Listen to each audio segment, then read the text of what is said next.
वो उस तरीके से शायद ठहर नहीं पाते। लोगों ने फोकस इस बात पे किया, और मैं देख रहा था हलीम आदिल शेख साहब प्रेस कॉन्फ्रेंस करते हुए कह रहे थे, और ऐसी एक वीडियो मेरी तरह बनाई भी थी उन्होंने, उस पर आके खड़े हुए और बताया कि बह गई है। 20 मीटर का हिस्सा डैमेज हुआ, और उसलिए डैमेज हुआ कि मैं समझाना चाहता हूं कि अगर पानी हब कनाल का इस तरह आ रहा है और नॉर्दर्न बाईपास इस जगह पर है, और नॉर्दर्न बाईपास से इस तरीके से सैलाबी रेला आता है, तो वो 20 मीटर के, क्योंकि वो क्रॉस डायरेक्शन चल रहा है, यानी कि जो उसका पानी की ग्रेविटी है वो इस तरह है, जो हब कनाल चल रही है, और जो नॉर्दर्न बाईपास का रेला है वो इस तरफ से आ रहा है, वो बीच में उसको हिट करता है। 20 मीटर का हिस्सा डैमेज होता है, और हम उसको 20 साल नहीं लगाते बनाने में। हम हंगामी बुनियादों पर काम स्टार्ट करते हैं, वही ठेकेदार, बार बार चैमगोइयां हो रही हैं, वही ठेकेदार कोई इजाफी खर्च लिए बगैर, कोई नए अहकामात लिए बगैर उसको काम करता है, और 48 घंटे के अंदर उस कनाल को रिपेयर कर दिया जाता है।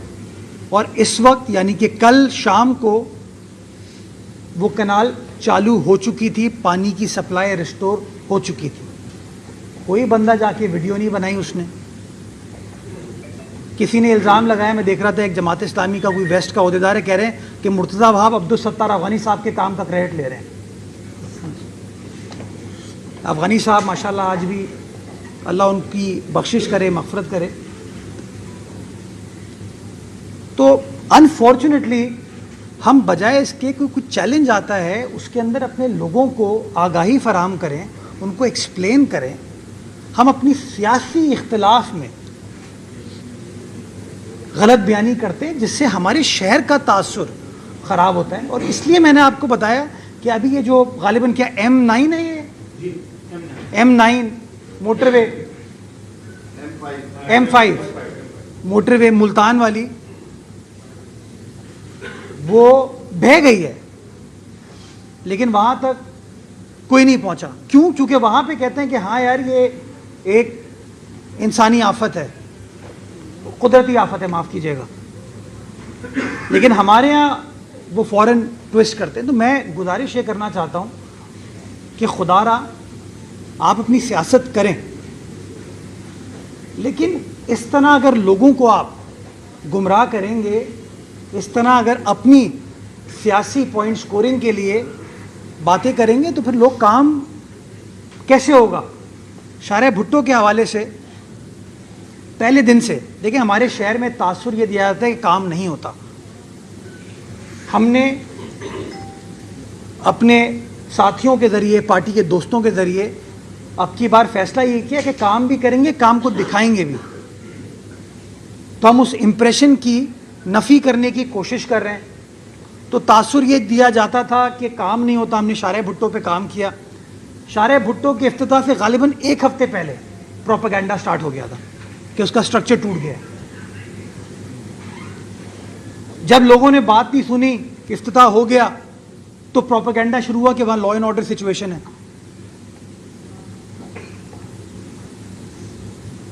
शारे भुट्टो मैं वादे करना चाहता हूं 3 फेज हैं। पहला फेज है क़य्यूमाबाद से शाह फैसल कॉलोनी का, बिलावल भुट्टो जरदारी साहब ने उसका इफ्तिताह किया। बिल्कुल ठीक है, कोई इशू नहीं है, गाड़ियों की आमदोरफ्त चल रही है, आप जाके देख सकते हैं। दूसरा हिस्सा शाह फैसल कॉलोनी से लेके कायदाबाद का है, उसका इफ्तिताह वज़ीर आला सिंध ने किया। बिल्कुल ठीक है, चल रही है, ट्रैफिक के लिए रवां दवाएं, और दोनों साइडों से डेली 11 से 12,000 गाड़ियां, छोटी बड़ी गाड़ियां जिसमें ट्रॉलर ट्रक्स शामिल हैं, वो डेली चलती हैं और कोई इशू नहीं है। आप मेरे साथ आज चल सकते हैं, आप खुद जाके उसको देखते हैं। तीसरा हिस्सा जो कि कायदाबाद से काठोर का है, जिसको हमें 31 दिसंबर तक ख़त्म करना है, हमारी कमिटमेंट है, वो ज़ेरे तामीर है। वो मुकम्मल नहीं हुआ, उस पर काम चल रहा है, उसका अर्थवर्क होता है। अर्थवर्क हो जाने के बाद काम खत्म नहीं होता, उसकी स्टोन पिचिंग होती है, उसका प्रोटेक्शन बंद बनता है। अभी वो चीजें नहीं हुई। पानी का रेला आया, गालिबन कुछ 150-200 मीटर का पोर्शन है। मेरे दोस्त भी गए थे शरारत करने के लिए।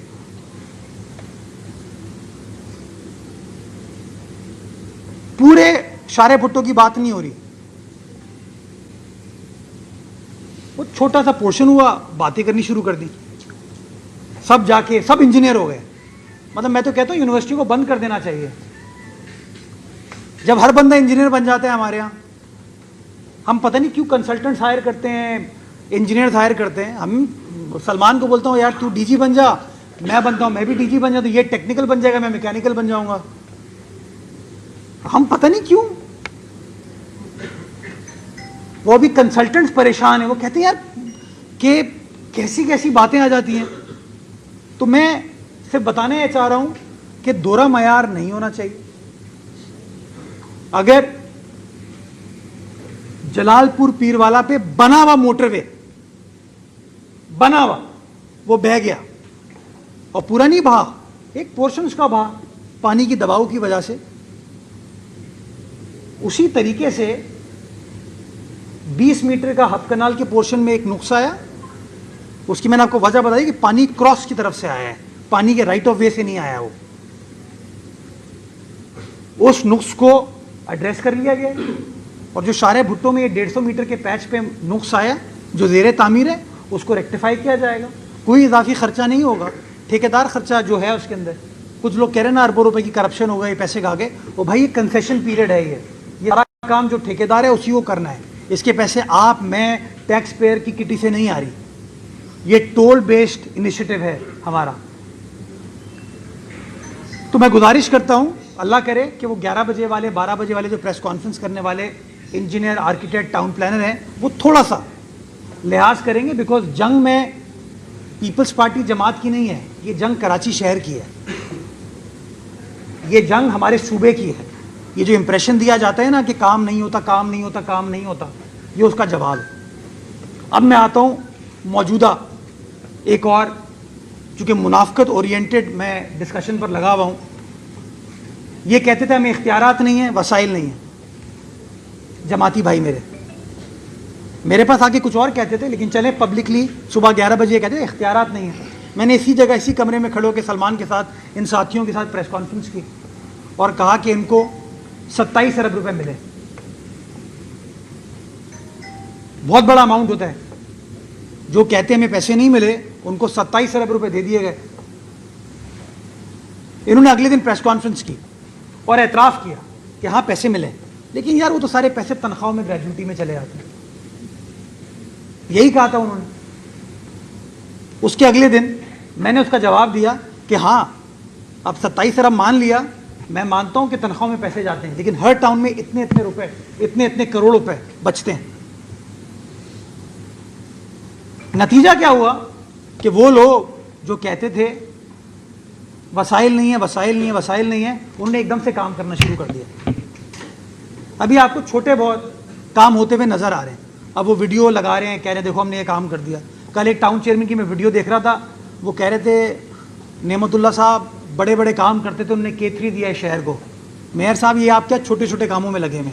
वो बाबा नेमतुल्ला साहब के ज़माने में टाउन चेयरमैन अच्छे थे, वो अपनी गली मोहल्लों का ख्याल रखते थे, काम करते थे। फारूक फारिया उस ज़माने में था, खालिक जुम्मा उस ज़माने में था, फारूक नेमतुल्ला उस ज़माने में था, काम करते थे। तो उस ज़माने में नेमत साहब को अंदर की गलियों की परेशानी नहीं थी। मेरे साथ तो प्रॉब्लम यह है कि टाउन वाले इख्तियारात सारे उनके पास हैं। प्रॉपर्टी टैक्स वो लेते हैं, रजिस्ट्रेशन टैक्स वो लेते हैं, एडवर्टाइजमेंट टैक्स वो लेते हैं, रोड कटिंग चार्जेस वो लेते हैं, ट्रेड लाइसेंस भी वो लेते हैं, लेकिन कहते हैं इख्तियारात नहीं है हमारे पास। अभी मैं आपको फिगर दूंगा कि माशाल्लाह प्रॉपर्टी टैक्स में कितने पैसे उन्होंने इकट्ठा किए हैं, वो कहाँ जा रहे हैं, सब बताऊंगा। और जो काम भी करें उसकी प्रोक्योरमेंट किस तरह की है, क्या किया है, ये भी बताऊंगा आपको, हर खबर पे नजर। तो फिर रोड कटिंग का नंबर दिया मैंने 14 रुपये, उसका एतराफ़ कर लिया। अब कहते हैं कि यार वो काम जब ख़त्म हो जाएगा ना सुई गैस का, तब हम काम स्टार्ट करेंगे। ओ भाई, परमिशन अगर तुम्हें इसी तरह करना था तो परमिशन भी टुकड़ों में देते। पैसे लेने की इतनी जल्दी थी कि पैसे आपने पहले ले लिए, उनको इजाज़त दी खोद दो, उन्होंने खोद दी। और आज तकलीफ कराची वालों को हो रही है। तो मैं चाहता हूं कि ये लोग सुबह 11 बजे प्रेस कॉन्फ्रेंस करें, प्रेस कॉन्फ्रेंस करके बताएं कि जी हमने रोड कटिंग की मद में जितने पैसे लिए थे उसको हमने किस तरह खर्च कर लिया है, ये बताएं। तो यहाँ पे कोई दोस्त होगा, उसको याद होगा, इन्होंने अभी सड़क बनाई थी एक लियाकताबाद वाली, एक न्यू कराची वाली, एक और सड़क बनी थी जो केडीए चौरंगी से ज़ियाउद्दीन हॉस्पिटल जाती है। वहाँ पे नईमुर रहमान साहब की तस्वीरें भी लगी थी, शुक्रिया जमात इस्लामी।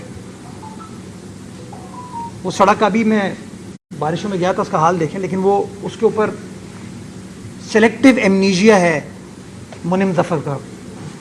खैर, तो गुजारिश में ये कह रहा था, ये डबल स्टैंडर्ड नहीं चल सकते। और मैं खामोश रहता था, अब मैं खामोश नहीं रहूँगा, मैं एक्सपोज करूँगा। अब मैं आता हूँ मौजूदा एक और मुद्दे पे। मैं जो मुनाफिक कह रहा हूँ ना, इनको झूठा दोगला कह रहा हूँ, सख्त लफ्ज़ इस्तेमाल कर रहा हूँ, करूँगा। ये मेरे शहर का मामला है, ये मुनाफिकत नहीं चल सकती शहर के अंदर। वो मैं इसलिए कहना चाहता हूँ कि मेरे खिलाफ एक केस फाइल हुआ,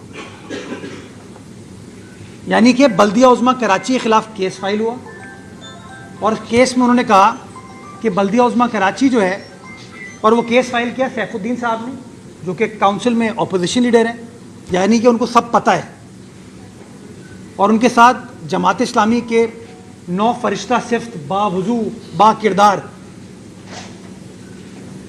बासलाहियत नहीं कहूँगा, टाउन चेयरमैन भी उसके अंदर पार्टी थे।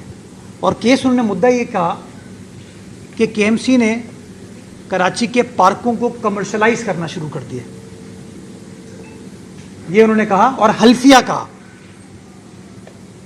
हल्फ पे आके, जो आप अदालत में पिटिशन फाइल करते हैं ना, उसकी स्वेरिंग होती है, हल्फ पे कहा उन्होंने, हल्फ पे उन्होंने आके कहा कि केएमसी ने पार्कों को कमर्शलाइज करना शुरू कर दिया है। ये मुझ पे इल्ज़ाम कौन लगा रहा है? जमात इस्लामी, वो सियासी जमात जिसने शहर की इसी काउंसिल के जरिए सबसे पहले 2003 में सड़कों को कमर्शलाइज करना शुरू किया था, जिसकी वजह से आज जितने भी मसाइल हमें है ना, इंफ्रास्ट्रक्चर के, सेवरेज के, ड्रेनेज के, वो इस वजह से कि आपने मास्टर प्लान को उधेड़ के रख दिया 2003 में।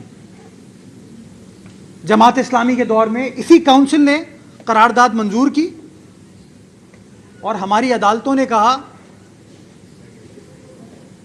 कि सही किया इन्होंने, इनका इख्तियार है।